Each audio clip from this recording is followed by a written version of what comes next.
ఒక రైల్ అనేది 100 మీటర్ల లాంగ్ ఉంది. ఈ ట్రైన్ యొక్క పొడవు 100 మీటర్లు. ఈ ట్రైన్ యొక్క పొడవు 100 మీటర్లు, రైట్. ఇది ఒక పర్సన్ని దాటుతుంది. ఇది ఒక పర్సన్ని దాటుతుంది. అంటే ఇది case number 1. Speed is equivalent to L/T.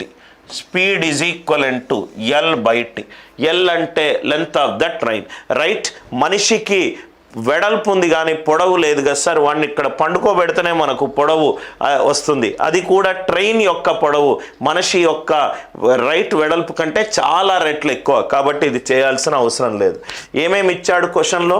Train speed అనేది 30 km/h. ఇదేమో km/h. లెంత్ ఏమో 100 మీటర్స్ లాంగ్, 100 మీటర్స్. టైం కావాలి నాకు.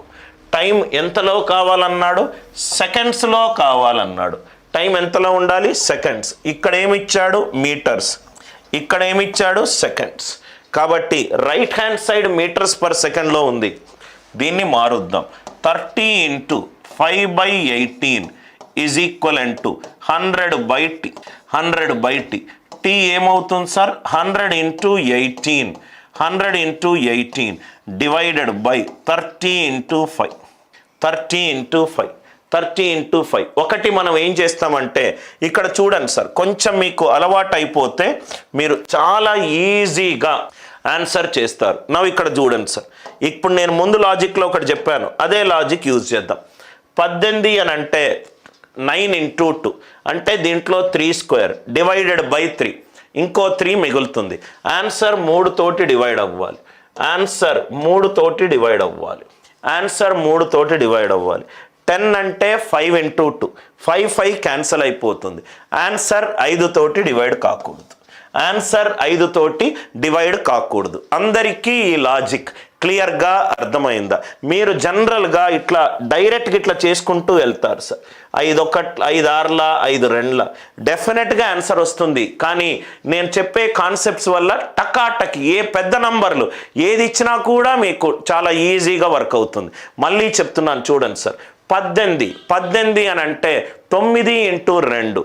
దీంట్లో 3² ఉంది. దీంట్లో 30లో 3 × 10 ఉన్నది. 3² 3 అంటే ఆన్సర్ 3 తోటి డివైడ్ అవ్వాలి. 3 తోటి డివైడ్ కాంది 10 11 తీసేసేయండి.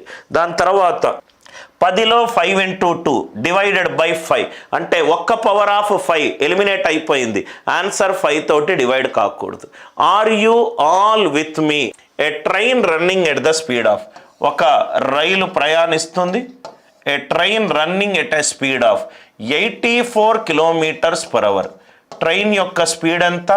84 km/h. ఒక it is passing a man walking in opposite direction.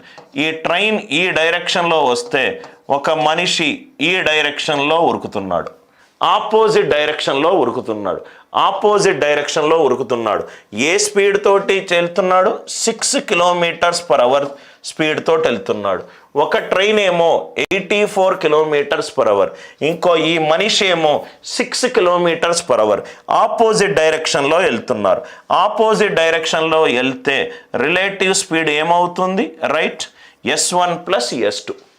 ఎందుకు అవుతుంది? ఆల్రెడీ మనము కేసు నంబర్ 3 కేసు నంబర్ 4లో కూడా సేమ్ డైరెక్షన్ ఆపోజిట్ డైరెక్షన్ చూసాం. ఈజ్ ఈక్వలెంట్ టు ట్రైన్కి పొడవు ఉంది, మనిషికి వెడల్పు ఉంది. కాబట్టి ట్రైన్ పొడవు ఎంత కనుక్కోవాలి. రైట్, ఎన్ని సెకండ్లు? 4 సెకండ్స్. ఎన్ని సెకండ్స్? 4 సెకండ్స్. ఇదేమో 84 + 6 90 km/h. 90 km/h.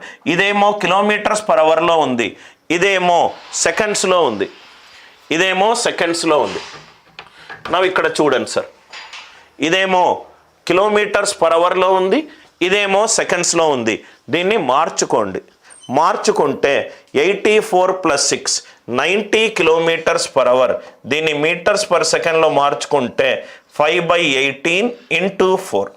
5/18 × 4. నవ్వు ఇక్కడ చూడండి సార్, నవ్వు ఇక్కడ ఒక వే ఏంటంటే 18 5 90, 5 5 25, 25 4 100. L is equivalent to 100 metres.